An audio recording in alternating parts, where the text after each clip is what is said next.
The refectory was dim, the air heavy with unease as Dan and Richard whispered over and touched plates of food. "Did you see it?" Dan asked. Around him like shadows, but alive. Richard nodded, his face pale. It moved with him, almost protecting him. "That's not Ren's anymore." Their conversation ended abruptly as Ren's entered the room, his silhouette dark against the flickering lights. His smile stretched too wide, his gaze unnervingly steady. "Everything all right?" he asked casually. Dan and Richard exchanged nervous glances but said nothing.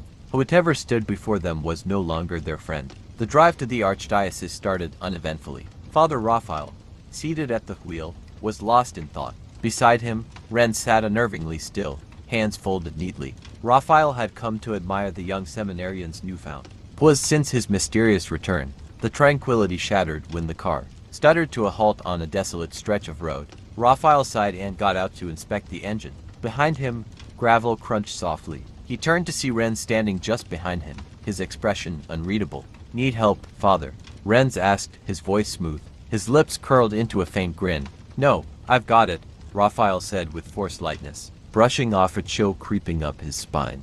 The car restarted after several failed attempts, but their journey turned bizarre. Familiar landmarks disappeared, and the road seemed to loop endlessly. Hours passed in confusion, though Renz remained unbothered, even amused. At the archdiocese, Renz was tasked with diagnosing victims of possession. His methods were disturbingly effective, as if he had an intimate understanding of the demon's nature. Raphael, oblivious to the unease among the team, praised Renz for his competence. Then came the exorcism that shattered the illusion. The possessed a young woman named Elena was restrained, her voice a guttural snarl. When Renz entered the room, she fell silent, her head snapping up, her wide, terrified eyes locked on him. "No," she whimpered. "Not him. Not that." Her body convulsed violently, pulling against the bindings. "It's here," she screamed. "The abyss. It wears his face." Her thrashing grew more desperate. She ripped free of the straps and scrambled to the walls, clawing her way up as if trying to escape. "Get it away," she shrieked, clinging to the ceiling. "Get it away." Ren stepped closer, his face calm but his eyes glinting with a strange light. The air turned icy, and an oppressive weight fell over the room.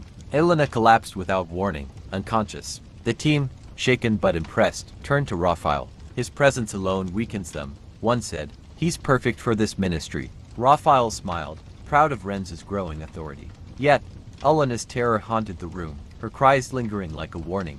It wasn't holiness she saw in Renz, it was something far darker, and it was already among them.